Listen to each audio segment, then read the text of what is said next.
Seu Gervásio, o doutor José aparecer por aqui, o senhor dá esse bilhete a ele, viu? Pode ler, não tem segredo nenhum.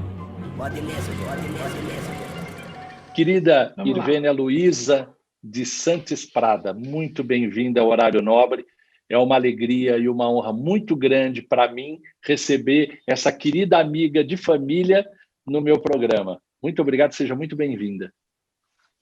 Eu que agradeço, Marcelo, a oportunidade de estar com você, de estar fazendo uma tarefa aí no programa Horário Nobre. É uma oportunidade ímpar, né? De conversarmos, de fazermos um registro a respeito de vários assuntos com os quais a gente vai se expandir aqui no nosso relacionamento. Eu agradeço e digo olá a todos os que vão participar do programa. Mas conte para nós, para que a gente possa saber um pouco mais da querida Irvênia, a sua vinda para essa existência. Como é que ela começa? Aonde você vem? Quem são seus pais, seus avós, sua família? Olha, Marcelo, eu nasci, fui criada numa cidade muito pequena do interior do estado de São Paulo, chamada Itobi. Ela fica ali, a cidade maior, que é referência, é Campinas. Digamos que ela ficaria entre Campinas e Ribeirão Preto. Ela chega quase nos limites do sul de Minas, tanto que a cidade tem muita influência do sul de Minas, né? A começar pelo abrigo que o meu avô construiu junto ao Centro Espírita, se chama Abrigo Padre Vitor, porque Padre Vitor foi uma figura da cultura mineira, né? Muito importante, e essa fama de Padre Vitor acabou chegando até a minha cidade e o meio espírita absorveu a figura de Padre Vitor. Então, digamos assim, ele é o mentor do Centro Espírita Luz e Caridade, criado lá pelo meu avô, fundado, construído pelo meu avô paterno, e também tem o abrigo que é anexo ao Centro Espírita, tem o nome de Padre Vitor. Então, essa é a minha cidade, uma cidade muito pequena. Lá nessa cidade, Marcelo, passam dois rios, o Rio Verde, que é um pouco maior, passa na periferia da cidade, e o Rio Doce, que cortava a chácara do meu avô. Então, uma cidade muito pequena, não tinha piscina, não tinha clube, nada, e como o resto da molecada da ocasião, eu aprendi a nadar nos rios, né? Então, era a nossa diversão nos dias de calor ir para o rio. O meu pai, Renato de Santos, comerciante, ele tinha uma casa de comércio que era chamada de Casa de Secos e Molhados, e ele tinha essa casa em sociedade com mais 3 irmãos, chamava-se Casa dos 4 Irmãos. E era uma casa, Marcelo, hoje eu me lembro, ela devia representar, como outras similares, o embrião do que hoje nós chamamos na nossa cidade grande de shopping center, porque ali tinha de tudo, né? Tinha um armazém anexado à loja que era imenso, com aquelas tulhas, e o meu pai ia 2, 3 vezes por semana para as fazendas comprar cereais, arroz, feijão, milho e uma porção de coisas. Então, nessa loja do meu pai e dos meus tios, tinha de tudo. De um lado do balcão, que era enorme, tinha uma vitrine com coisas doces. Tinha doces, balas, aqueles quitutes todos. Do outro lado do balcão, tinha duas vitrines. Uma com produtos cosméticos, que depois, quando eu me casei, eu identifiquei que eram produtos da Prada. E uma das fábricas que fazia esses produtos cosméticos, o pó de arroz, o rouge, né, que são expressões que hoje nem se usam mais, eram produzidas por uma das fábricas da Prada, que era gerenciada pelo meu sogro, Hermano Prada. A outra prateleira, perto dessa extremidade do balcão, ela tinha uma porção de litros de pinga. Então, meu pai punha lá dentro, Marcelo, casca de jatobá, casca de carqueja e outras. Por quê? Uma das fontes de emprego lá na minha cidade era a cerâmica, que produzia telhas e tijolos. E o pessoal, quando subia, porque era lá numa baixada longe, o pessoal, quando subia de volta do trabalho, parava ali e tomava a sua saideira, né, a sua pinga do final do dia. Uns queriam pinga com carqueja, pinga com jatobá, tinha uma porção de litros.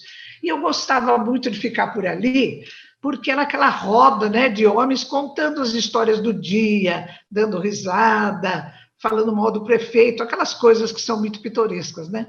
E a minha mãe, Luísa, a minha mãe, ela foi professora de roça, de fazenda, Marcelo, durante acho que uns 20 anos. E a minha mãe ia para as fazendas de trole ou de charrete.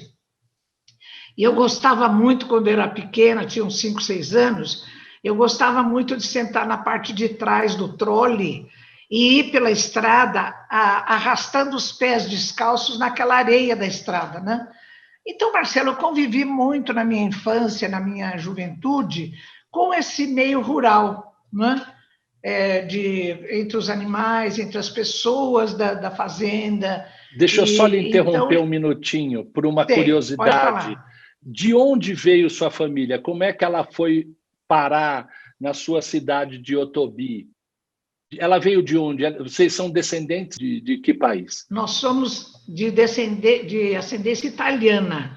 O meu avô paterno, ele é de Amalfi, né, da costa amalfitana, lá Olha, do sul da Itália, lindo lugar. Caetano de Santis, e a minha avó também é italiana.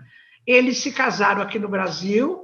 O meu avô, como imigrante italiano, ele começou a vida dele vendendo coisas pelas fazendas, ainda em lombo de burro, como diziam as minhas tias que contavam essas histórias. E também consta da história do meu avô paterno, Caetano de Santos, que ele era muito, muito misericordioso com o sofrimento alheio. Final do século XIX, quando ainda persistia a escravidão, uma das minhas tias conta que quando ele chegava nas fazendas e via negros no tronco sendo castigados, ele ia até o dono da fazenda e conversava com ele antes de tentar vender as coisas, até que ele conseguisse libertar os escravos dos castigos, né? Ele sempre foi muito assim, muito afetuoso. E essa história do meu avô, Marcelo, inclusive, consta do último capítulo do meu livro, O Espiritismo, razão como método, mediunidade como laboratório e razão e moral como objetivo. E eu tive o privilégio de ter uma grande figura, um grande amigo, fazendo o prefácio, né? Nada mais que o Dr. Marcelo Nobre. Então, o meu avô, essa história toda dele, eu não o conheci porque ele desencarnou, eu era muito pequena, eu não me lembro dele, mas ele influenciou toda a vida da família, inclusive a minha vida e das minhas filhas, né? Nessa estrutura, no contexto da doutrina espírita. Da parte da minha mãe, o meu avô, João Sartori, pai da minha mãe, também era italiano, e a minha avó também. A minha avó, mãe da minha mãe, Antonieta, ela tem uma história muito interessante, porque ela nasceu historicamente na época do chamado Império Austro-Húngaro, em Trieste, que depois da guerra passou para a regência política da Itália. Mas a minha avó era assim, era muito clara, tinha olhos claros, tanto que na família, Marcelo, tem uma porção de primas da minha mãe, e mesmo assim depois os descendentes, muito loiros, muito claros, muito brancos, né? Por conta dessa genética da minha avó materna. Então, a minha família é, digamos assim, toda de ascendência italiana. Bom, mas onde é que eu parei? A minha mãe, então, professora de fazenda, e eu cresci nesse meio, né, Marcelo? Até completar o ensino fundamental, o ensino médio, e depois vir para São Paulo fazer a faculdade de veterinária. O ensino fundamental, o ensino médio em Otobi também. Olha, o ensino fundamental eu fiz todo em Itobi, a exceção de 2 anos. O segundo ano eu fiz em Tambaú, que é uma cidade ali da região, quando a minha mãe, pela primeira vez, ela conseguiu entrar naquela classificação de escolher cidades, porque antes ela trabalhava na fazenda, né, que era um estágio, digamos, anterior. Nós moramos durante 1 ano em Tambaú, eu tinha 9 anos. E depois, no último ano, nós fomos para Casa Branca, porque a minha mãe ela foi comissionada no Instituto de Educação, doutor eu nem me lembro exatamente o nome, imagina, faz tantos anos. Ela trabalhou na secretaria desse colégio, Eu fiz o 4º ano do grupo primário ali e toda a minha formação de ensino médio em Casa Branca. Nós moramos 1 ano em Casa Branca e depois voltamos a morar em Itobi. Então, Marcelo, a partir dos 11 anos, as pessoas de hoje se assustam quando eu conto que com 11 anos, porque na minha cidade, Itobi, não tinha ginásio, não tinha nada. Para estudar, eu morei em pensão a partir dos 11 anos, em uma outra cidade, que era Casa Branca, numa pensão, tomava trem sozinha, ia para a escola sozinha, ia no dentista sozinha, né? Então, a gente tinha um nível de, digamos assim, de aprendizado de lições da vida, que hoje em dia nós não oferecemos mais aos nossos filhos, né? Até por condições sociais do próprio meio que a gente vive, né? Então, você cresce, faz o teu estudo escolar. Quando é que se decide pela veterinária? Marcelo, eu falo para os meus netos hoje que estão fazendo vestibular que a pior época da minha vida, em termos de decisões, foi a época dessa de terminar o ensino médio e ver o que eu ia fazer da minha vida, né? Eu me lembro, Marcelo, eu tinha uns 15 anos, terminando assim já no final do ensino médio, eu conversando com meu pai sobre essa coisa, o que a gente vai fazer? O meu pai queria que eu fizesse o curso normal de professor e fosse professora como a minha mãe lá na minha cidade, né? Então, eu me lembro de ter falado para o papai que eu queria fazer uma profissão que me desse a oportunidade de continuar estudando a vida toda, porque eu não me via assim numa profissão em que eu fosse usar apenas os conhecimentos adquiridos antes e ficasse repetindo aquilo a vida toda. Então, eu falei, papai, eu quero fazer uma profissão que me permita estudar a vida toda. E a vida me ofereceu isso, né, Marcelo? Eu sou muito grata, né?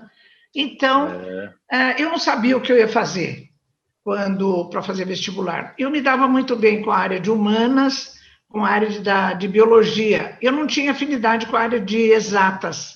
Essa coisa de física, matemática, eu me desempenhava, mas eu não me identificava com essa área. Bom, então eu fiquei pensando o que eu faço, o que eu não faço, até porque o meu pai não queria que eu saísse da minha cidade, porque você imagine, uma cultura interiorana como aquela nossa, de repente uma filha vir para São Paulo com 17 anos, o meu pai tinha, assim, verdadeiro horror dessa coisa. Então, eu cheguei a prestar, Marcelo, em São Paulo, vestibular na faculdade de enfermagem da USP. Por quê?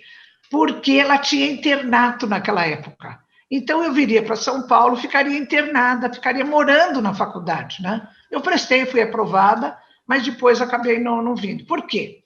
Nesse meu questionamento do que fazer, eu tinha como referência um tio, irmão caçula da minha mãe, Daniel Sartori, que com 15 anos também saiu de Itobi, veio para São Paulo trabalhar na Ródia Química, e ele fez, com o apoio da Ródia, fez a faculdade veterinária. Ele é de uma das primeiras turmas, tanto que no meu livro, que eu escrevi pela faculdade, que se chama Neuroanatomia Funcional em Medicina Veterinária com Correlações Clínicas, eu faço uma homenagem a ele, porque ele puxou a fila, Marcelo, na nossa família, de mais de 10 veterinários, né? Só no meu núcleo familiar, eu, meu marido, 2 filhas, 2 genros, um sobrinho, somos veterinários, por conta dessa figura emblemática que foi a do meu tio Daniel Sartori, né? Então, um dia eu pensei assim, falei, olha, eu gosto de biologia, eu gosto dos animais, o meu tio é veterinário, sabe de uma coisa, eu vou fazer veterinária. E foi assim que eu optei. Marcelo, eu não tinha noção do meu compromisso com a veterinária, eu não tinha noção. Eu digo que foi assim um pulo meio no escuro, né? Porque depois, Marcelo, de muitos anos, quando eu comecei a cursar a faculdade e comecei a ver no ambulatório como os animais sofrem, né? Eles têm câncer ósseo, eles têm epilepsia, eles têm fraturas, eles têm infecções. Eu comecei a me perguntar, mas, meu Deus, por que os animais sofrem assim? Aí eu comecei, dentro da doutrina espírita, a fazer uma leitura das obras todas, procurando uma resposta, e aí eu descobri que eu tinha um compromisso reencarnatório com isso, né, Marcelo? Mas foi uma coisa assim, então, quando você me pergunta como é que eu optei pela veterinária, eu acho que foi uma coisa intuída, inspirada, porque racionalmente, intelectivamente, eu não tinha noção do compromisso que depois eu reconheci que tinha em relação a esse trato com os animais, né?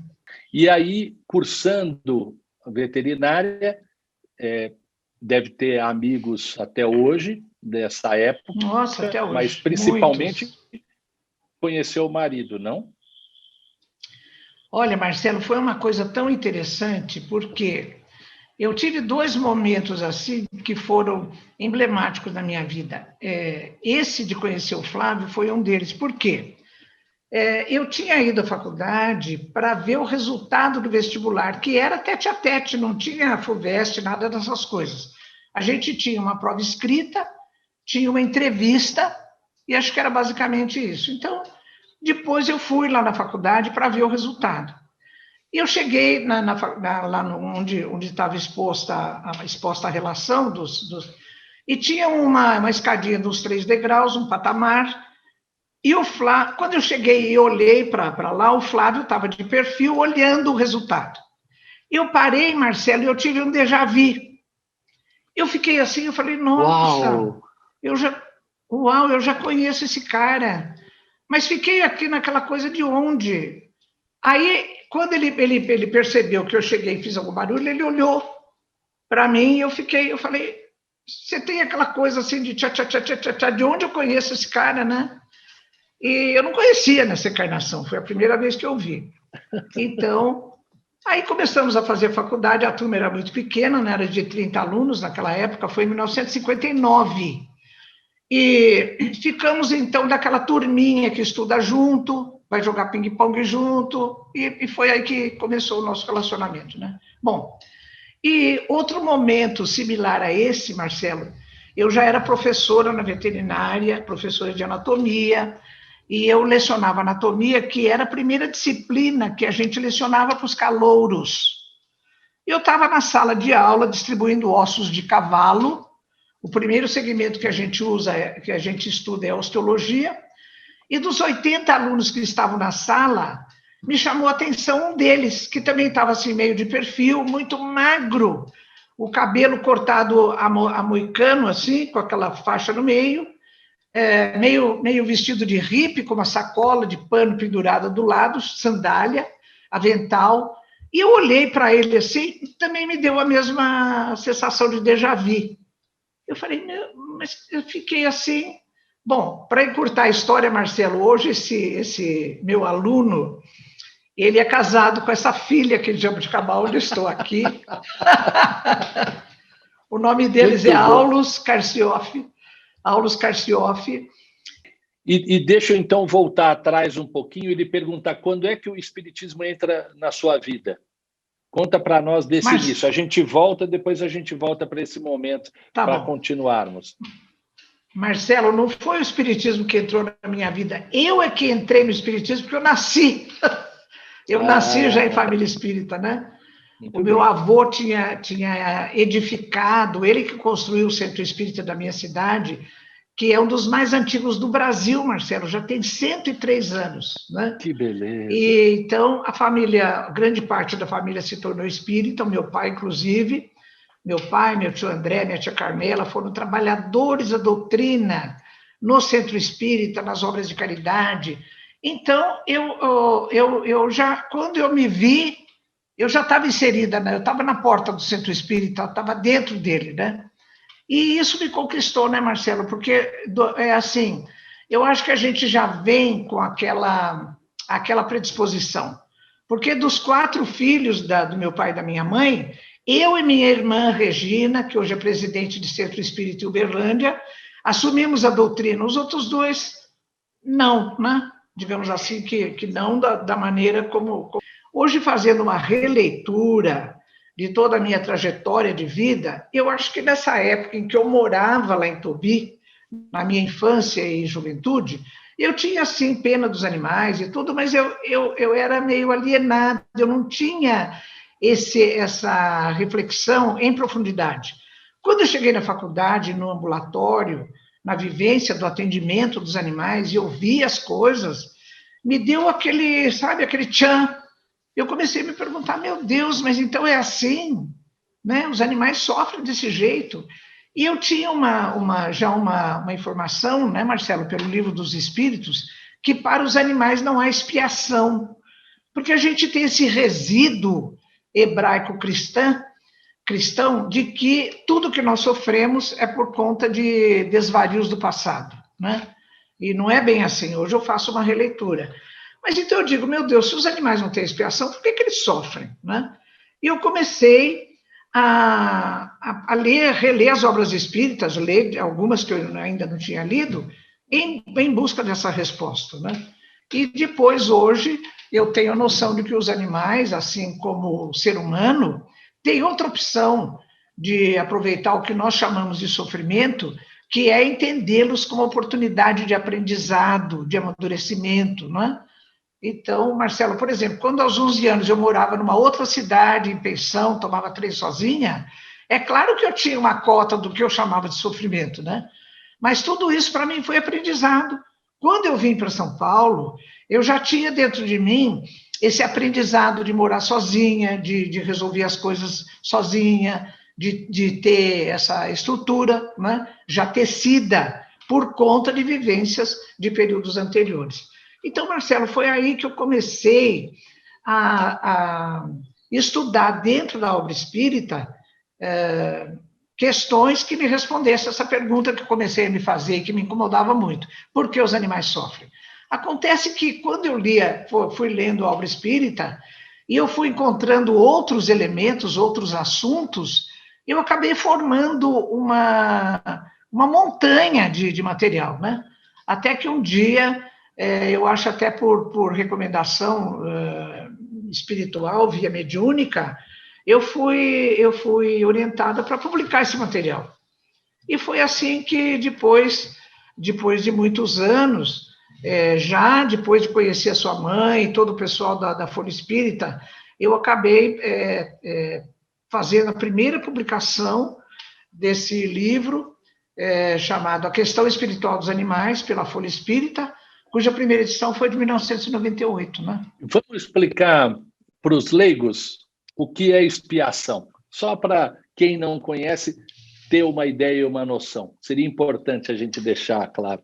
Olha, Marcelo, eu vou recorrer a André Luiz no livro Libertação, logo no primeiro capítulo, ele tem um ensinamento extraordinário, em que ele fala das razões do sofrimento. Então ele diz, uma razão do sofrimento é a chamada expiação ou oportunidade que a vida lhe oferece de você escolher de maneira mais adequada procedimentos que você escolheu de maneira inadequada no passado. Então, por exemplo, se você prejudicou alguém numa outra encarnação, ou teve algum pensamento distorcido e tudo, a vida lhe traz de novo uma oportunidade para você, frente a uma situação parecida, às vezes com as mesmas pessoas, você ter a oportunidade de uma escolha mais adequada, né?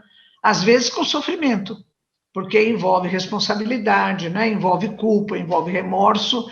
Então, você vai ter essa vivência, às vezes, com sofrimento, e esse sofrimento, ele tem o colorido da chamada expiação, né? Você está expiando, você está resolvendo aquele problema.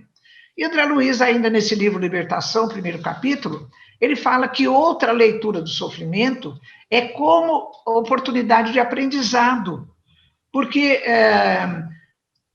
essa expiação, ela é típica de uma parte do sofrimento do ser humano. Grande parte do sofrimento do ser humano e dos animais é nessa segunda leitura, como oportunidade de aprendizado. Tem uma página de Emmanuel, que eu cito no livro A Questão Espiritual dos Animais, em que ele diz assim, é uma página psicografada por Chico Xavier, ele diz assim, que mal terá praticado o aprendiz ao se sujeitar aos rigores da escola, porque é assim que todo ser vivo, na vivência das diferentes situações, ele vai aprendendo, ele vai amadurecendo, e o seu princípio inteligente, depois espírito, vai amadurecendo. Então, nós precisamos vivenciar situações, às vezes com dificuldade, às vezes com resistências, para que a gente possa vencer os obstáculos e, assim, aprender a lidar com eles, né? Os animais têm alma? Se eles têm alma, eles reencarnam? Existe reencarnação dos animais? Vamos entrar nesse tópico? Vamos. Conta Olha, Marcelo, Conta para nós. Então, nesse livro, A Questão Espiritual dos Animais, que foi editado pela Folha Espírita, primeira edição em 1998, então já constam vários capítulos, e um deles é esse, né, que você abordou. Os animais têm alma. Aliás, esse título é de um dos livros de Ernesto Bozano, né? Ernesto Bozano, esse escritor, filósofo italiano absolutamente sensacional, ele, em um dos livros dele é esse, Os Animais Têm Alma.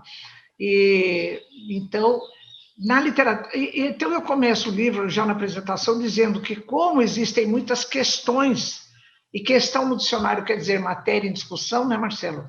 Então, eu hoje entendo que muitas das respostas que eu procurei, eu encontrei. Outras ainda estão sob questão, né? A questão da erraticidade, da mediunidade, uma porção de coisas. Então, a gente precisa continuar estudando, né? Que é uma das coisas que me atrai na doutrina espírita, é essa oportunidade de continuar a estudar, né?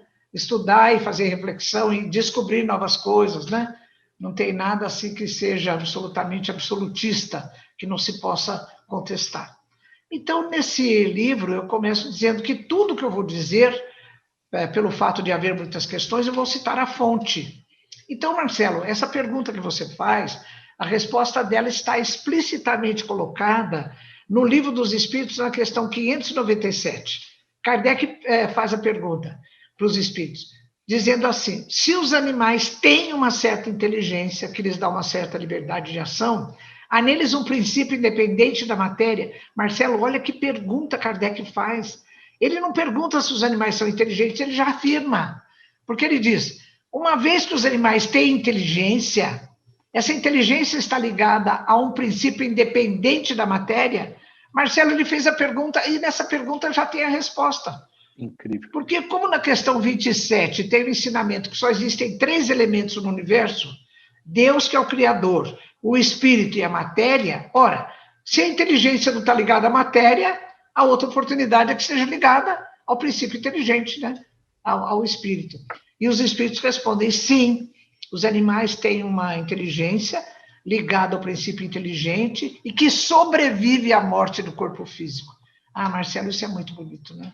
Então eu conto no livro casos, especialmente um de Chico Xavier, com o seu cão Lorde, que confirma a resposta dessa questão 597 do Livro dos Espíritos. Conta para os nossos leitores a história.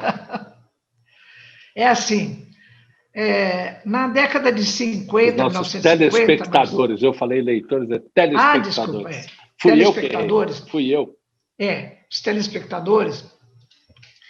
Não tinha fax, não tinha celular, a gente não tem as facilidades de comunicação que tinha hoje, né? O que as pessoas faziam? Como eu, quando fui para São Paulo. Escrevia carta para os meus pais escreviam carta para mim. E Chico Xavier tinha o hábito de se corresponder semanalmente com Vantuil de Freitas, que fora presidente da FEB durante mais de 20 anos. Numa das cartas, datada da década de 1950, Chico comenta essa carta, Marcelo, na sua íntegra, ela está publicada no livro Testemunhos de Chico Xavier, da nossa companheira Sueli Caldas Schubert. Então, essa carta conta o seguinte para Vantuil, que o Lorde, o seu cão, foi ficando adoentado e, ao morrer, Chico vê a figura de seu irmão José, já desencarnado, vir acolher nos braços a figura espiritual do Lorde. Olha que cena bonita, Marcelo, né? Mas é uma criatura, desde quando ela era pequena que ela chegou aqui, que ela me beija. Linda. Então ele continua ainda o texto da carta dizendo assim, nos meses que se seguiram, quando José vinha ter a minha presença em espírito, vinha sempre acompanhado da figura espiritual do Lorde. Os animais reencarnam. Ali pela questão 599, 601, por ali, existe também a informação do Livro dos Espíritos que os animais reencarnam. Porque Kardec pergunta se a progressão espiritual dos animais segue o mesmo mecanismo do progresso humano através da reencarnação. E os espíritos confirmam, sim, através do processo reencarnatório, né? Então, tudo isso é muito bonito, né? Lindo. E tem vários atributos da alma dos animais, Marcelo, que depois eu vou discriminando na sequência do texto desse capítulo, né? Os animais têm alma. Os animais têm uma importância na vida dos humanos muito grande, né? A gente conhece um pouco da história da domesticação na era primitiva, quando eles começavam a rodear as vilas e começaram a serem domesticados. Mas o que nós estamos vendo agora, nessa época de pandemia, a importância do animal no convívio e como parceiro dos humanos, a importância nessa pandemia, nesse isolamento, né? Você tem acompanhado isso? Tenho, Marcelo. Até porque, Marcelo, na própria vivência da faculdade, a faculdade veterinária é uma escola, a faculdade é uma politécnica, né? Porque ela tem uma gama de opções muito grande. Então, o veterinário pode trabalhar desde laboratório, ensino, em pesquisa, até na produção de alimentos, por exemplo, em matadouros, como fiscal, né, da sanidade dos produtos. Então, eu considero que nesse leque de opções tem duas opções que são perversas.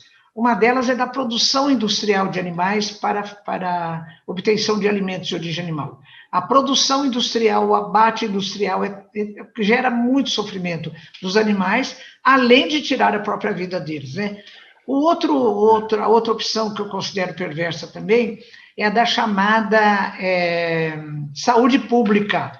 Porque em saúde pública, o que se visa prioritariamente é a saúde do ser humano. Tanto que aquela antiga e famosa carrocinha que catava cães e gatos pela rua, qual era o objetivo? Era tirar os animais de rua que provavelmente eles estavam na possibilidade de serem portadores de uma doença gravíssima, que era a raiva, né?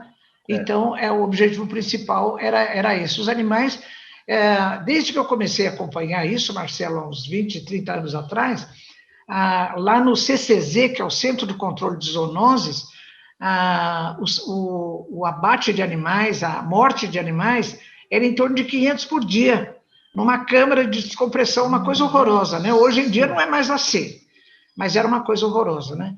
Então, esse ramo da chamada saúde pública, então, hoje ele tem também uma outra versão, que é da saúde única, né? Hoje em dia existem especialidades na área da saúde pública de profissionais de várias áreas da medicina, da veterinária, da biologia, da produção de alimentos, que fazem disciplina de saúde única, porque a gente sabe que existem as zoonoses, que são doenças transmitidas do ser humano para os animais e vice-versa, como é o caso da raiva, da leptospirose e de muitas outras, né? Então, hoje em dia existe uma tendência para se considerar isso de uma maneira mais amena. Até na produção de alimentos de origem animal, também é chamada ciência do bem-estar animal, que emergiu em meados do século passado lá na Inglaterra, ela está também com o trabalho de minimizar o sofrimento dos animais que vão para abate, né? Durante a criação e que vão para abate. Então, as coisas hoje estão, assim, com um colorido menos denso em relação ao que eu chamo de perversidade ou crueldade em relação à vida e ao sofrimento dos animais, né? Mas então, Marcelo, quando eu comecei a me interessar por esse assunto dos animais, eu comecei a participar ativamente de movimentos culturais de proteção e defesa dos animais. E há muitos anos, muitos anos, eu participo orgulhosamente, é um privilégio, eu sou assessora técnica do Fórum Nacional de Proteção e Defesa Animal. É a entidade mais forte no Brasil, porque ela congrega mais de 130 ONGs de proteção e defesa animal. Olha. Nesse momento, Marcelo, eu faço questão de homenagear a presidente dessa entidade, a professora Sônia Fonseca. Eu faço questão que depois ela tenha acesso a esse documentário nosso e veja essa homenagem que eu estou fazendo a ela. A Sônia é uma criatura assim extraordinária como ser humano e como ativista da proteção animal. Tanto, Marcelo, que acho que foi 2006, ela foi uma das 3 pessoas no mundo que receberam um prêmio especial da WWF em Londres, e aqui na mídia brasileira, Marcelo, não saiu a menor notícia sobre isso.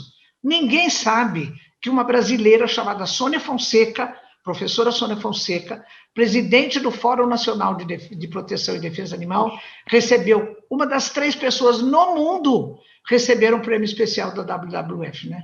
Então, minha homenagem a essa grande amiga, eu falei com ela ainda há pouco, e pela qual eu tenho o maior respeito e uma amizade muito profunda, né? Então, Marcelo, eu sou ativista da proteção animal, né? Então, eu faço parte disso, eu faço parecer técnico para Ministério Público através do Fórum.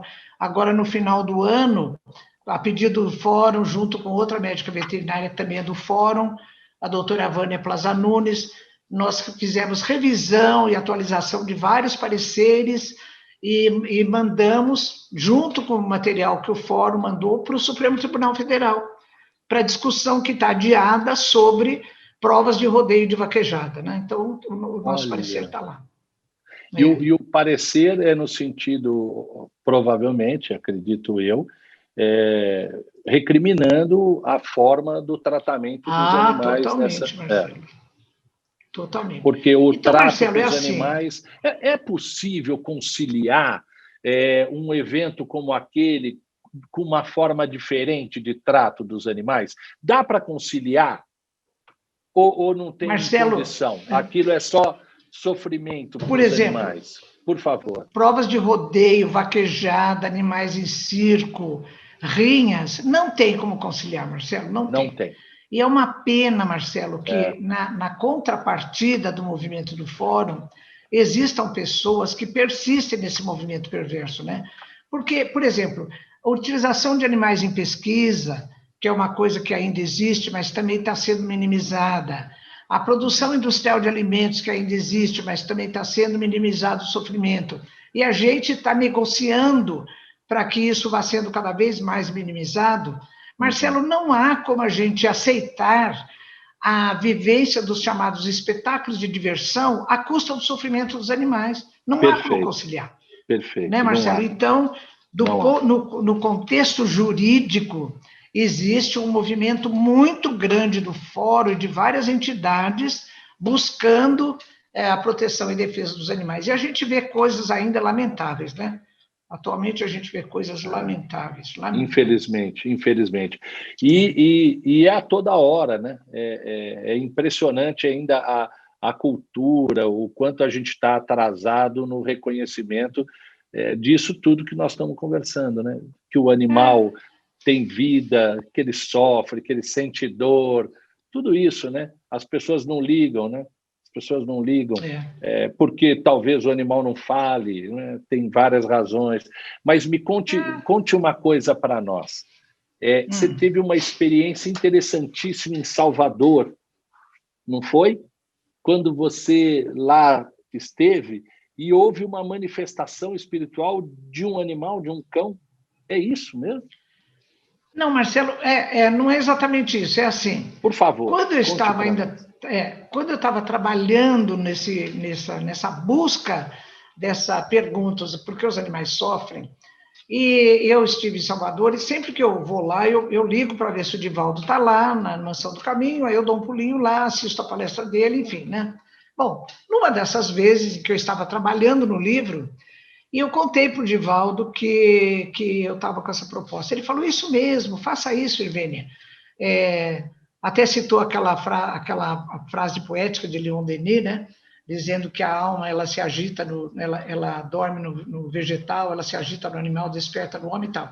E me contou essa experiência dele. Depois, quando eu fiz a publicação do livro, eu pedi por carta a autorização dele para publicar o livro. Ele me autorizou também por carta, que eu ainda tenho, né, nos meus guardados. Também é outra expressão antiga, né, nos meus guardados. E nos meus guardados eu tenho essa. Agora é na nuvem, né, não é mais nos guardados. Então, eu tenho essa carta do Divaldo. Então, ele me contou o seguinte, que certa feita ele esteve para fazer uma conferência em Campo Grande, no Mato Grosso do Sul, e foi lá recebido pela senhora Maria de Virges, então presidente da Federação Espírita do Mato Grosso do Sul. Hospedou-se na casa dela. E ao chegar na casa dela, acompanhado pela dona Maria de Virgem e outros confrades, assim que abriu o portão, um cão enorme pulou no peito dele e teve um gesto de recuo. E as pessoas estranharam, falaram: o que foi, Divaldo? Ele disse: foi esse cachorro aí, mas tudo bem. As pessoas falaram: Divaldo, aqui não tem cachorro nenhum. Ele falou: esse pastor aí. Dona Maria de Virges foi às lágrimas, Marcelo, porque ela disse: Divaldo, eu tive um pastor, mas já faz meses que ele morreu. E o Divaldo disse para mim, então: você está vendo, Irvênia? Era um cão espiritual. Esse é o caso, né? Olha que interessante, né? Muito então, interessante. Qual é a leitura que a gente pode fazer, né, Marcelo? Que eu coloco no livro. É uma leitura. A mediunidade de Divaldo deve ter captado, assim como a de Chico Xavier captou a presença da figura espiritual do Lorde, né? A mediunidade do Divaldo deve ter captado a figura espiritual desse cão pastor, da raça pastor alemão, que era da Dona Maria de Virges, que estava retido ali pelos laços de amizade com a Dona Maria de Virges. É um caso muito bonito, né? Eu tenho outros casos, né, similares que eu coloco no livro e que testemunham essa coisa de que os animais, a alma dos animais, ela persiste após a morte do corpo físico. E aonde você acredita, Irvênia, que a gente vai conseguir chegar em breve, já que é tão atuante, por exemplo, esse órgão, esse instituto que você já atua como uma grande militante, junto com tantas outras pessoas que também têm grande preocupação com isso, não é? Você acha que houve uma grande mudança já na questão das leis de proteção? Por exemplo, o Supremo está discutindo o rodeio e vaquejada, já é um grande avanço. Aonde você acredita que a gente vai conseguir chegar? Olha, Marcelo, é um grande avanço, né? Se bem que lei, só fazer leis não é o que adianta, né, Marcelo? Porque lei de proteção aos animais já existe desde a época getuliana. É verdade. Desde a ditadura de Getúlio Vargas, ele teve um dos momentos gloriosos da vida dele, foi essa lei, eu vou dizer para você o número, Lei 24.645 de 1934. É uma lei extraordinária, Marcelo, que vale até hoje. Agora, o que está na lei, Marcelo, as pessoas às vezes não atendem por conta de interpretações, né? Você é jurista, você sabe disso. Por exemplo, Marcelo, outra lei muito importante, que é para nós assim fundamental no fórum, é a Lei 9.605, a Lei de Crimes Ambientais. Especialmente o artigo 32 diz assim: é proibida a prática de eventos que caracterizem crueldade e maus tratos em relação aos animais, com pena disso, daquilo, tal. Agora, Marcelo, é assim, nós do fórum, nós interpretamos a participação dos animais em vaquejada, em rodeio, em circo tal, como evento que traz maus tratos para os animais, às vezes crueldade. Os animais o pessoal do rodeio não. Eles acham que não, está tudo bem, é só um pouquinho, os animais são bem alimentados, os animais são bem tratados. Então, Marcelo, essa interpretação do que seja crueldade, do que seja maus tratos, é que fica nesse vai e vem, sabe? E às vezes a gente não consegue chegar lá por conta dessas interpretações a respeito do texto das leis, né? Engraçado isso, porque parece tão fácil de definir o que é crueldade, né? Parece algo tão fácil você pensar em o que é ruim para um animal, né? Se a gente conseguisse se colocar no lugar, é que as pessoas jamais vão se colocar no lugar, principalmente do animal, porque senão eles vão dizer assim, então também você não pode colocar o arreio, não pode montar, você também não pode colocar uma charrete. Então começam a exagerar, né, dizendo do sofrimento, e não é bem assim, não é verdade? Pelo menos como eu vejo. Ô Marcelo, você está falando uma coisa que remete a um dos argumentos que a gente usa quando fala em defesa dos animais, que é o princípio que é com base no princípio da homologia e da analogia.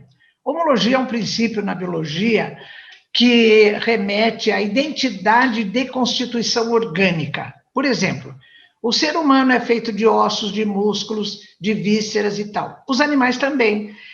E analogia é o princípio segundo o qual as estruturas e os órgãos têm identidade de funcionamento.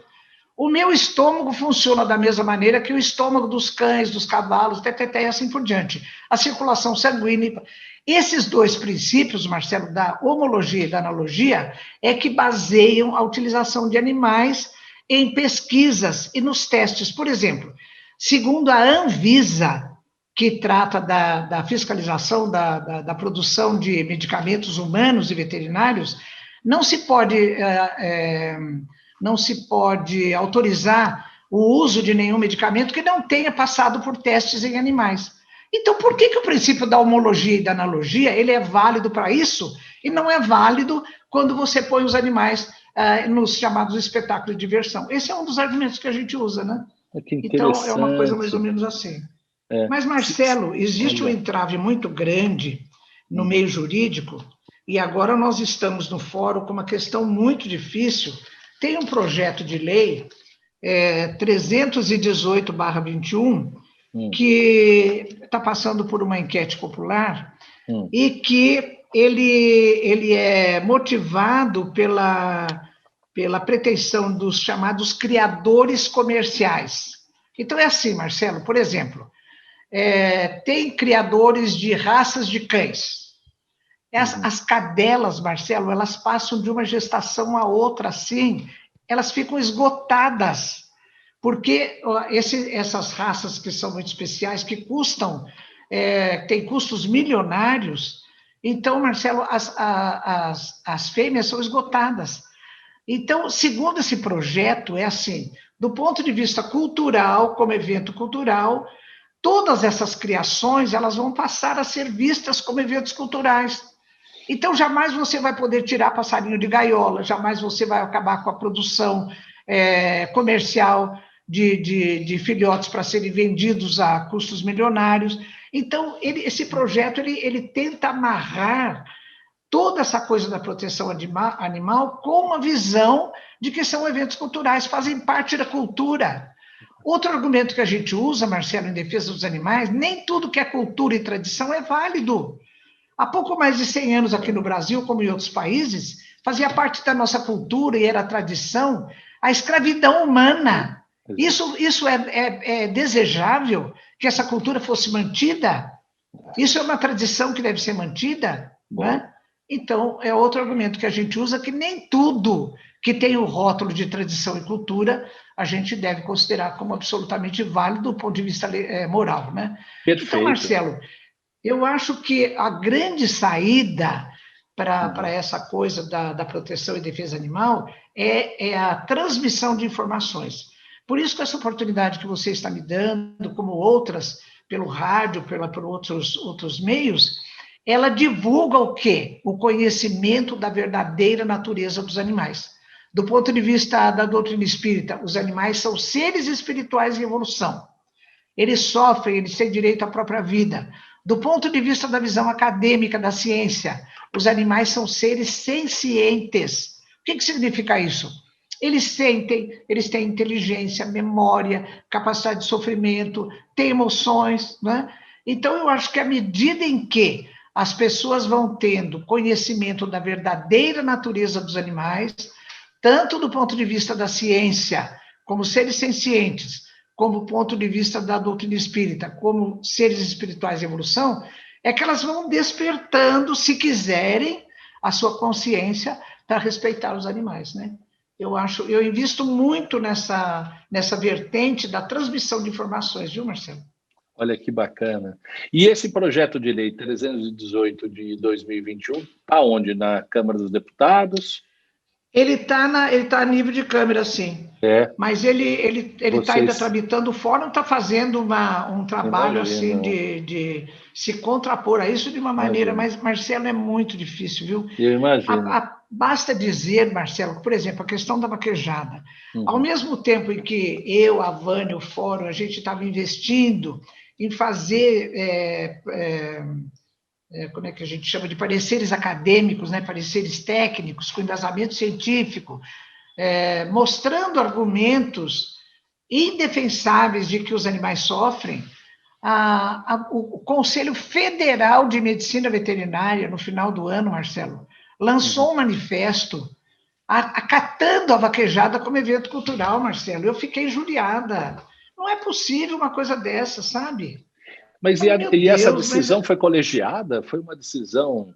Foi do colegiado, Nossa. Marcelo, agora, eu liguei para um dos membros lá do Conselho Federal, que é meu amigo, e que também é do meio espírita, que eu conheço, e ele me disse, Irvênia, foi para o colegiado decidiu, mas, Marcelo, eu estou fazendo um recurso, enviando para o Conselho Federal de Medicina Veterinária os pareceres que nós enviamos para o Supremo Tribunal Federal, pedindo o aval deles, dizendo assim, que por dois motivos. Primeiro, a gente gostaria do aval do nosso órgão máximo de fiscalização, que é o Conselho Federal de Medicina Veterinária. Em segundo lugar, para que o Conselho pare de oscilar entre se pronunciar contra a vaquejada e acolhendo como evento cultural. Porque em 2016, Marcelo, tem um manifesto do Conselho Federal que é precioso, feito por uma médica veterinária que era presidente da Comissão de Ética do Conselho Federal, a doutora Carla Molento, em que ela apresentou, inclusive, na Câmara dos Deputados, de maneira assim, brilhante, todas as razões pelas quais o Conselho, naquela época, estava se manifestando contrário à vaquejada. Agora, de repente, passa uns anos, se manifesta a favor. Então, eu falei, isso para nós, do ponto de vista ético, é uma coisa abominável, porque ou uma entidade tem uma opinião a respeito disso, ou não tem, né, Marcelo? Então, fica aquela coisa. Agora, Marcelo, aqui entre nós, né? Entre nós e os nossos telespectadores. Só nós, só entre nós. Só nós aqui, bem em off. Na minha leitura, Marcelo, é o seguinte: a vaquejada é um evento típico do Nordeste, né? Típico do Nordeste brasileiro. E no Conselho Federal de Medicina Veterinária atualmente, tem muitos membros dos conselhos regionais do Nordeste. Então, eles estão culturalmente motivados a ter uma leitura favorável em relação à vaquejada. Eu acho que isso interferiu bastante no colegiado, né? Mas, agora, Marcelo, é uma luta contínua. Eu imagino, e algumas delas eu acompanhei, né? Tenho acompanhado de longe, mas tenho acompanhado, e contem comigo, o que eu puder, dentro das minhas enormes limitações, poder ajudar nessa luta. Claro. E queria fazer uma lembrança que eu acho que é importante, inclusive, até para vocês cogitarem na defesa de vocês. Olha o que nós vivemos no Brasil em determinado período. Na época da ditadura, prenderam Luiz Carlos Prestes. O que foi que Sobral Pinto fez? Sobral Pinto usou direitos aos animais. Eu lembro desse caso. Para requerer a soltura de Prestes. Eu lembro. No Supremo eu me Tribunal lembro Federal. de leitura, né? Muitas das coisas acontecem assim, até com base no princípio da homologia e da analogia. Marcelo, tem uma tese feita por um policial da polícia científica, em que ele denuncia, ele fez um estudo retrospectivos das denúncias de maus tratos e violências em pessoas e animais, e ele conseguiu estabelecer um link. Toda vez em que existe maus tratos, violência para com animais no nível doméstico, ele é o sinalizador de que também existe violência com as pessoas. Marcelo, isso introduziu modificação no procedimento dos policiais quando recebem denúncias de maus tratos com os animais. Porque antigamente era assim, a polícia tem tanta coisa para fazer que quando vem uma denúncia de maus tratos com o animal, fala, é cachorro, é gato, é cavalo, deixa para lá. Hoje não. Essa tese dele, Marcelo, denunciou que existe um link. Quando existe denúncia de maus tratos dos animais, hoje a polícia atende e ela vai pesquisar pela assistência social e tal, até identificar que também existe violência do ponto de vista em relação aos seres humanos, a esposa, a filhos, a idosos e tudo, né? Incrível, Marcelo. Incrível. E agora eu queria aproveitar esse momento para colocar a você a pergunta que um querido amigo nosso em comum, que é um dos responsáveis pela editora Folha Espírita, fez a você. Ele fez uma pergunta e eu queria que você ouvisse e respondesse a pergunta do nosso querido Conrado Santos. Que alegria minha estar entre dois grandes amigos e professores. Marcelo, muito obrigado pelo convite, parabéns pelo programa que nós sempre acompanhamos com muita alegria e aprendemos muito. Querida doutora Irvênia, que bom estar aqui. Obrigado por tudo quanto a senhora tem feito, tem nos exemplificado com o seu trabalho, com todas as suas atividades. E eu acho que o que eu devo perguntar diz respeito a exatamente como a senhora consegue levar adiante tantas tarefas, tantos ideais, com tanta dedicação e com tanta vitalidade. Não temos dúvida de que todos aqueles que estão ouvindo, assim como eu, ficamos maravilhados de vê-la tão produtiva e tão ativa. A espiritualidade, o propósito de vida, são essenciais para lhe sustentar produzindo tanto? Qual o segredo de chegar a esta idade com tanta saúde, com tanta vitalidade e com tantos exemplos para nos dar? Muito obrigado, doutora Irvênia. Esse segredo eu quero saber muito, viu? Ô Marcelo, esse nosso amigo Conrado é de fato muito especial, né? A sua mãe tinha muito carinho pelo Conrado. Nossa, era mais um filho dela, né? É verdade, é verdade. É um grande querido amigo da família, uma pessoa do coração. Nós somos todos da família Schutter. É verdade.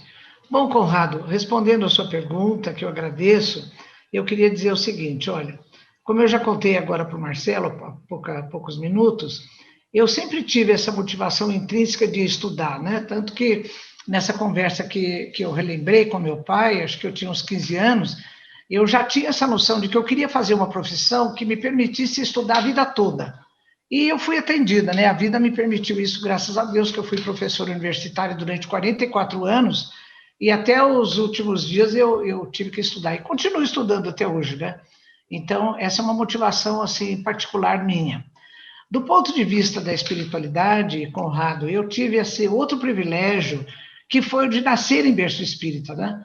E eu comento com a minha irmã Regina, lá de Uberlândia, e nós duas somos gratas todos os dias pela família ter nos colocado na porta de um centro espírita, né? Porque, olha, das coisas que a gente passa, das dificuldades, né? Então, eu me pergunto a mim mesmo, eu digo assim, olha, eu tenho esse recurso da doutrina, a minha vida caminha nesse trilho da doutrina espírita. Quem não tem? Eu não sei como faz, porque eu não sei o que eu faria da minha vida se não fosse esse trilho tão assim direcionador que é o da doutrina espírita, né? Então, eu me sinto privilegiado por essas duas coisas. Essa motivação que eu tenho, que é da minha natureza de buscar sempre estar estudando, de ter nascido num berço espírita e de ter tido a oportunidade de ser docente, pesquisadora dentro do meio acadêmico, né? E agora, quanto à saúde, Conrado, eu também tive os meus percalços, né? Eu estou bem, graças a Deus, eu acabo de completar 82 anos, eu acho que na minha faixa etária eu estou bem. Eu estou assim, eu tenho disposição e vitalidade para continuar fazendo ainda essas coisas. Aliás, tem um fato que eu contei para a doutora Marlene, e ela riu muito, porque depois dos 70 anos eu tive 3 vezes pancreatite, que é uma morbidade gravíssima nessa faixa etária, né? O índice de óbito é acima de 80%. Então, numa das vezes em que eu passei muito mal, eu fiz uma prece e falei, Jesus, se chegou o meu momento, eu vou. O senhor manda alguém, por favor, para me ajudar e eu vou. Agora, se o senhor achar que eu ainda posso fazer alguma coisa aqui na sua seara, se o senhor achar que eu tenho condições, aquela conversinha mole, né? O senhor então troca a doença por tarefa e eu fico mais um pouco, né? E no dia seguinte eu levantei me senti bem e tal. Quando eu contei para a doutora Marlene, ela falou, Irvênia, você fez isso, e ela ria muito. Ela falou, você está perdida, porque a partir de agora você não pode rejeitar nenhuma oportunidade de tarefa, né? E, pelo contrário, eu não rejeito, mas eu agradeço, né? Porque eu acho que eu estou numa moratória aí, que para mim isso está muito bom.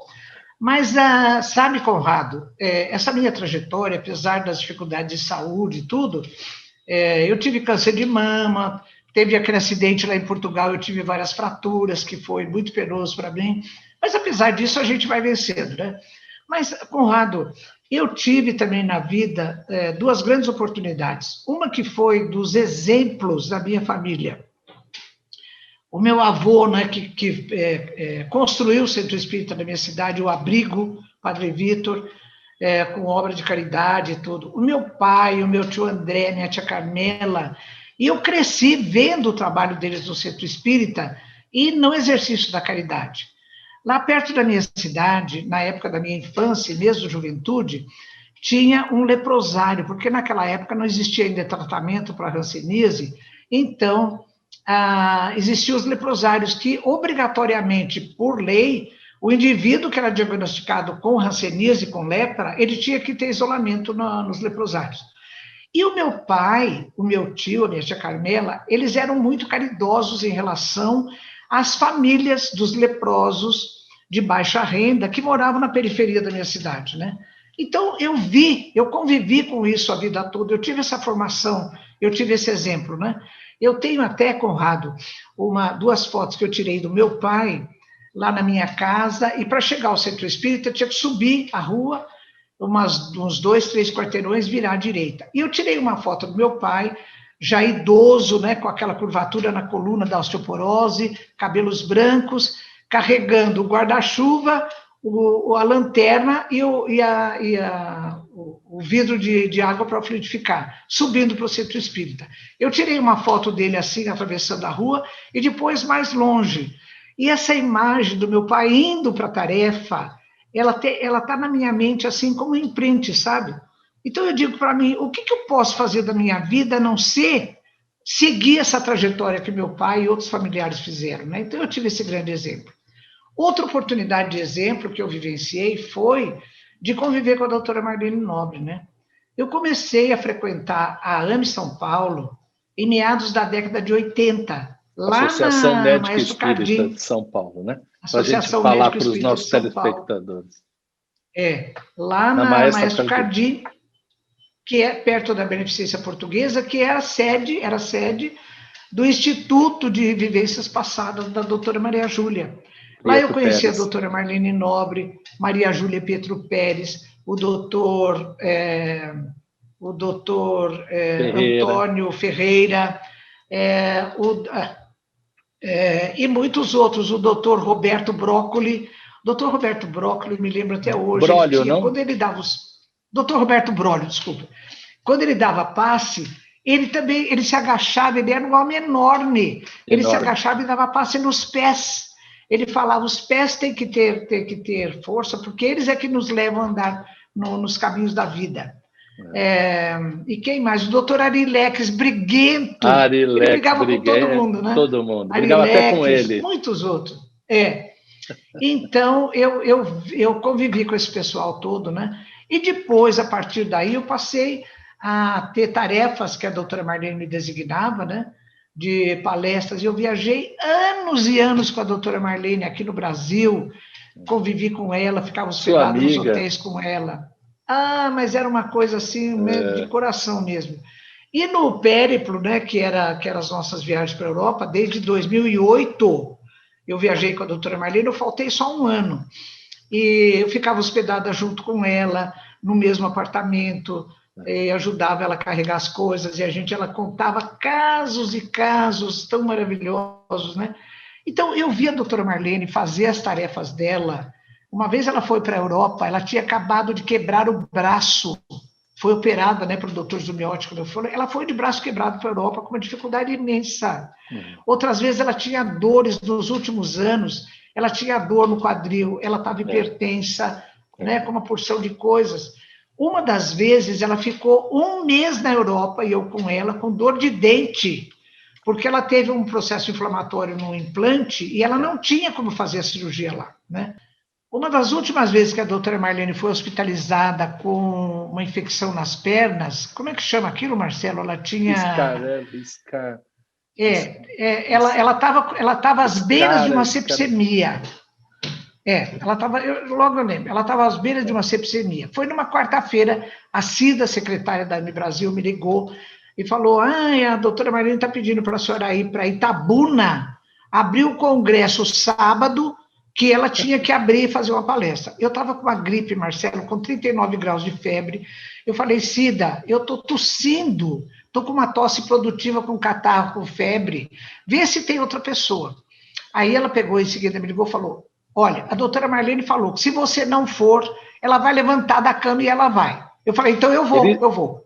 Erisipele. Erisipele. Aí eu fui para Itabuna, tossindo uma barbaridade. Fiquei hospedada na casa de 2 grandes amigos, o professor Luiz, professor lá da Federal, e a Noélia. E ela vinha lá com a colher de mel e com própolis, tome e tal. Bom, me deram um passe, eu fui fazer a palestra. Marcelo tossia. Aí fizemos uma prece. Marcelo, eu fiz a palestra inteira de 60 minutos sem tossir nenhuma vez. É incrível. Eu falei: é incrível isso, né? Aí quando eu saí de lá, tossi a noite inteira, né? Mas durante a palestra eu não tossi nenhuma vez. Então, é a prova isso não é justo dos espíritos. Isso não é justo. Porque, assim, eles tiram para fazer a palestra, devia ajudar, tá bom. Depois que você cumpriu a tua missão, teu compromisso, você também não vai continuar tossindo. Não, é só durante a palestra, não é justo. Não, Marcelo, mas aí devia ser ou expiação ou aprendizado mesmo, né? Que eles não podem me... Marcelo, mas eu tenho certeza que sempre eles me livraram de coisa pior nas minhas dificuldades, viu, de saúde, sempre, eu tenho certeza. Marcelo, minha certeza. Honrado, também. Muito obrigada pela sua pergunta, viu? Então, eu acho que a custa disso que eu continuo motivada a estudar e a fazer tarefas, né? E agradeço muito as oportunidades. E eu queria lhe fazer 2 perguntas antes da gente chegar na sua revelação, que eu estou aguardando com muita ansiedade. Eu queria saber que lições você tira ou que ela vem trazendo, né? Quais são as lições que você tem tirado da pandemia e quais lições a pandemia vem trazendo para a sua vida neste momento que a gente tem de dificuldade e qual o papel dos animais no isolamento? Olha, Marcelo, outro dia ainda falei num programa de rádio que tem uma música antiga, né? Que dizia assim: para o planeta que eu quero descer, né? E o planeta parou. E a gente vai descer para onde, né? Não temos para onde descer. Então, é assim, a nossa casa é aqui, é nesse planeta. E eu entendo a pandemia, Marcelo, como uma oportunidade de aprendizado. Porque agora, por exemplo, Jaboticabal entrou em lockdown, né? Então a gente não pode sair, está aqui em casa. Eu falo: olha, melhor isso do que a gente estar numa guerra atômica com bomba na nossa cabeça, não é? Então, eu acho que os espíritos, com a permissão de Deus, estão nos proporcionando uma lição menos grave, menos violenta do que outra que a gente mesmo teria gerado, né? Porque há 2 anos atrás, qual era a nossa preocupação? Era de uma guerra atômica entre, por exemplo, os Estados Unidos e a Coreia do Norte, né? Hoje em dia a gente está frente a um inimigo invisível, que, assim, é preocupação de todo o planeta, então não estamos uns contra os outros. Através da cooperação, que é um aprendizado que nós temos que fazer, a pandemia está nos oferecendo essa lição. Eu vejo com otimismo, né? E isso um dia ela vai passar mesmo. E o papel dos animais na pandemia, Marcelo? Os animais são companheiros, né? E nessa vivência afetiva dos animais com os seres humanos e vice-versa, nós vamos aprendendo também, né? Porque quando a gente fala em espiritualidade, que é a busca da nossa transcendência, e era um paradigma que a doutora Marlene sempre levou para a Europa, né? Ciência, espiritualidade, saúde e espiritualidade. Na espiritualidade, que é essa busca da nossa transcendência espiritual, está implícita a maneira como nós nos relacionamos com os animais. Isso está muito bem explicado por Alexandre, o mentor de André Luiz, do livro Dicionários da Luz, no capítulo 4. Eu convido os amigos telespectadores para ver essa passagem do capítulo 4, em que Alexandre fala da importância, da qualidade do nosso relacionamento para com os animais, para que possamos merecer a proteção dos amigos espirituais. Então, isso é muito bonito. Que bom. E agora chegou a hora da revelação. Que revelação a querida Irvênia traz para nós? Uma que Marcelo, nunca revelou publicamente. Olha, eu acho que nunca revelei publicamente. Talvez agora, com o livro do Conrado e com o livro do Décio e da Giovana, isso vá a público, porque eu relatei para eles, mas isso ainda está no prelo, né? Então, Marcelo, eu selecionei uma vivência com a doutora Marlene que foi muito, muito emblemática. Foi em setembro de 2008, você estava na Comissão Nacional de Justiça, lá em Brasília, né? E a doutora Marlene me chamou para acompanhá-la numa apresentação que nós faríamos aos ministros do Supremo Tribunal Federal sobre defendendo a vida dos anencéfalos, que não são anencéfalos, né? Isso é um termo errado. Nós tivemos 15 minutos para mostrar isso para os ministros. E lá nós fizemos isso, éramos poucos, eu, doutora Marlene, tinha o pessoal da Igreja Católica, um padre, alguns, e um grupinho evangélico, porque a grande massa, liderada pelo atual ministro Barroso, era em defesa do que eles chamavam de parto precoce. Toda vez que a gente falava em aborto, eles interrompiam e diziam: não estamos falando em aborto, estamos falando em antecipação do parto. Imagina que eufemismo, né, Marcelo? É. Então, terminamos as coisas, né? E na saída, uma jornalista, que sempre faz cobertura dos eventos políticos lá, ela abraçou eu, doutora Marlene, assim, e ela falou: parabéns pelo trabalho de vocês, mas olha, eu sinto dizer que a mente deles está cristalizada, aí não entra mais nada. E, de fato, eles votaram favoravelmente ao abortamento do anencéfalo. Bom, saímos dali, Marcelo, a gente foi visitar você no seu escritório lá, quando você porque o meu na comissão. gabinete, na época do Conselho Nacional de Justiça, eu fui da segunda composição, ele tinha acabado de ser criado, eu sucedi o Alexandre de Moraes, que hoje é ministro do Supremo Tribunal Federal, e o meu gabinete ficava dentro do Supremo Tribunal Federal, porque o Conselho Nacional de Justiça era dentro do Supremo. E aí vocês caminharam por dentro, não é? Nós caminhamos e fomos visitar você. E eu me lembro que atrás da sua mesa tinha uma figura enorme de Jesus, muito bonita, né? A doutora Marlene ficou muito feliz, nossa. Bom, saímos dali e fomos para a Federação Espírita Brasileira, onde a doutora Marlene concedeu várias entrevistas.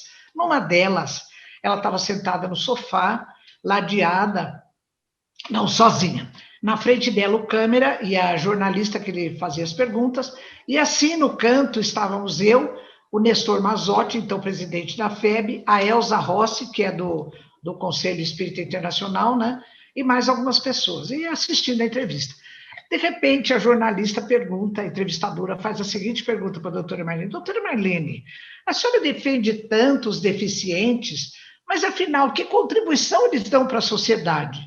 A gente ficou todo mundo assim, né, de orelha em pé, e a doutora Marlene, naquela autoridade moral que ela tinha, ela disse assim: minha filha, não são os deficientes que fazem as guerras, Marcelo, mas parou. Sabe quando para o tempo assim?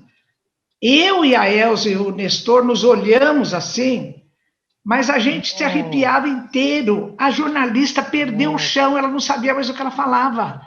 O cameraman arregalou os olhos e levantou as sobrancelhas e ficou todo mundo assim, porque... Assim, sabe, a gente se entreolhou, nós, né, eu, Nestor e a Elza, assim, com aquela alegria de ver, olha a nossa representante, a autoridade moral dessa criatura, para dar uma resposta dessa, né? Não são os deficientes que fazem as guerras. Marcelo, foi um momento, assim, maravilhoso, emblemático, que eu não me canso de lembrar, e toda vez que eu me lembro, eu fico muito emocionado.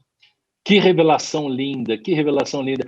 E eu quero aproveitar a sua revelação, porque você citou a passagem de vocês pelo meu gabinete, quando eu estava no Conselho Nacional de Justiça, e eu queria dizer que eu tenho o quadro, eu recebi aquele quadro de Jesus de um grande amigo espírita de Uberlândia, o João Bittar, que à época era deputado federal, que as nossas famílias são co-irmãs, o pai e a mãe espíritas, a família toda espírita, e ele, inacreditavelmente, ele fez um projeto de lei dando o nome do aeroporto de Congonhas ao meu pai. O aeroporto de Congonhas chama Aeroporto de Congonhas Deputado Freitas Nobre, porque o deputado João Bittar deu, que é o mesmo que deu esse quadro de Jesus para mim, que eu penso nele, nesse amigo querido, nesse irmão, quase todos os dias, porque, e aí é que eu disse, inacreditavelmente, ele com 54 para 55 anos, descobriu um tumor no cérebro avassalador, e em 11 meses ele desencarnou e voltou à pátria espiritual. Olha o quadro, é esse aqui, ó.